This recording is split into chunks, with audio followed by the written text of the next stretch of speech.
Let's run through the conceptual framework terminology, short answer, lightning round, and each of these I'm going to just try to provide a human answer. In other words, I'm not going for the textbook word for word definition. If your professor's looking for that, that's better memorized by flashcards. But if you're just like, want to know what the thing means, in my opinion, I'm going to give you a high level view of each of these items. First, what is the objective of financial accounting? The objective is to provide useful information to financial statement users. We might go further and say the users are investors, lenders, and the government. Those would be the sort of key users. But I think on a fundamental level, the objective is to provide them useful information. Explain the entity concept in financial accounting. This is the idea that we can separate the shareholder from the company. These are separate entities. And in fact, when we get a complex web of companies, I can draw lines and say, this company group is separate from that company group, and I know where to draw the lines.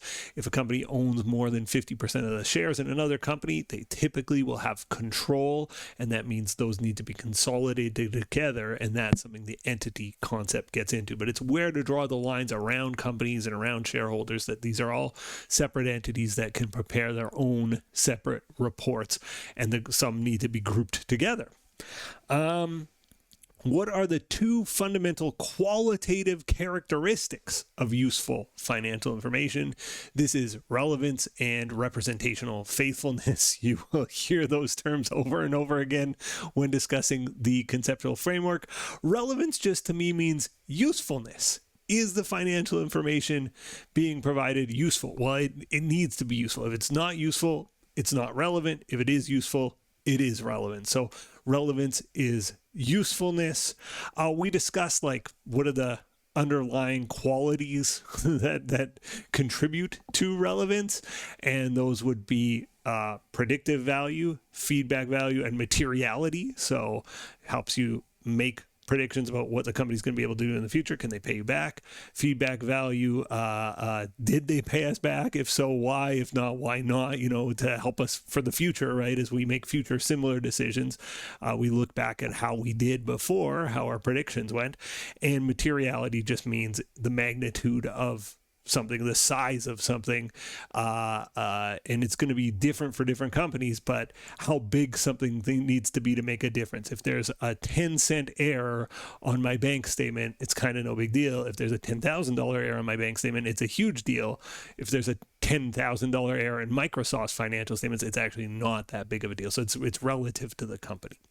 So that's relevance. Representational faithfulness or faithful representation just means that financial information should reflect the underlying economic substance of what really happened. Financial information should be trying to tell the truth about the financial state of the company. It requires completeness. We don't exclude any information. Neutrality, it can't be biased, and it should be free from error. Those are the underlying circumstances or underlying characteristics that help improve faithful representation. Next, it says list the 10 elements of the financial statements. All right, here we go. I'm going to try to count on my hands. Assets, those are things of value that the company owns or controls. Typically, yeah. Well, anyway, I'll leave it there. I won't give long definitions here. You can leave it to your chapter, but you should have these memorized. Liabilities, equity, revenues, expenses, gains, losses, distributions to shareholders, investments from shareholders, and finally the concept of comprehensive income, which won't be well known to you at this time. Comprehensive income is like revenues and expenses, that's included, as well as this concept of other comprehensive income. But those are the 10 that I would expect a student in my class to know. Okay, next up, number 5. What does recognition, derecognition mean in financial accounting? This means, when do we consider something an asset or a liability? When do we decide to put it on our books? And it's often very obvious. You bought a car. Oh, okay, I'm going to recognize the car asset because I just bought the car. But sometimes it's tricky. I like to give lawsuit examples. Somebody trips, they fall, they break their leg in your store, and they're suing you for $1 million. Well, when do you recognize $1 million liability? When do you decide to disclose that you're involved in a lawsuit? It's actually not crystal clear. If you think you're going to win, you don't disclose anything. But if you're not sure, you think you're going to lose, it gets complicated. When to recognize this situation? When is this worth disclosing, or even doing a journal entry and putting it in the financial records? When does this meet the definition of a liability? And derecognition means we've got something on the books. When do I take it off? So that's a question that certainly financial accounting needs to answer. What does measurement mean in financial accounting? It's all about putting a number on it. Okay, so you've got an asset. How much is it worth? And what number are you going to present to shareholders in your financial statements? You bought a piece of land for $1 million. The property assessment came in at $1.2 million this year. You bought it a few years ago for $1 million. What's the number you put on it?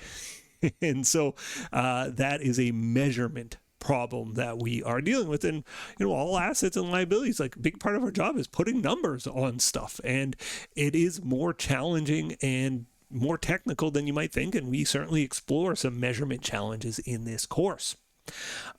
Give an example of a presentation choice a company will need to make in presenting their financial statements. And what I'm going for here, what I would think a good answer here would be groupings. So, for example, let's say you're Apple, okay? They sell goods like iPads and iPhones and MacBooks. They also sell services, their App Store revenues, Apple TV. They charge developers a 30% fee, so they have services revenue as well. And so the question is, should they tell you, this is how much dollars in iPads we sold, this is how much dollars in Macs we sold? Or should we just combine them and say, this is our product sales? Or should they combine them, everything, the services and the products, and just say, this is our revenues, right? How do you cut the line as to what to group? That is a really important presentation decision.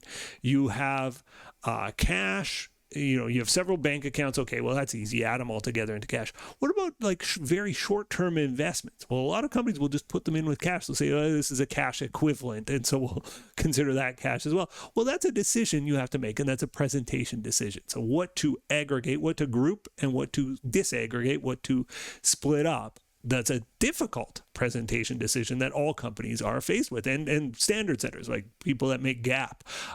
That's a decision that they also have to say, how much to weigh in on. The final one, what's the purpose of the notes to the financial statements? The notes to the financial statements are meant to amplify information that's already been presented in the financial statements and to typically expand on it. So we want to enhance the value of the financial information. The company says we have PPE of $1 million. In the notes, it might break down, okay, well, this is how much land, this is how much building, this is how much equipment, and it might give depreciation policies in the notes and summary of significant accounting policies. But there you go. I hope this was useful. It's kind of a weird one. I was hesitated. I was like, I'm not going to do one of these. I was like, well, these are all important concepts I would expect my students to be able to answer about. So maybe your professor will too. Hopefully I put some human language on it, and I hope it helped. That's problem 1-4. I'll see you in the next video. Thanks for watching. Bye-bye. The next video in our series is right up here. And if you want a supercut of all of the videos in this series, that's the one down below.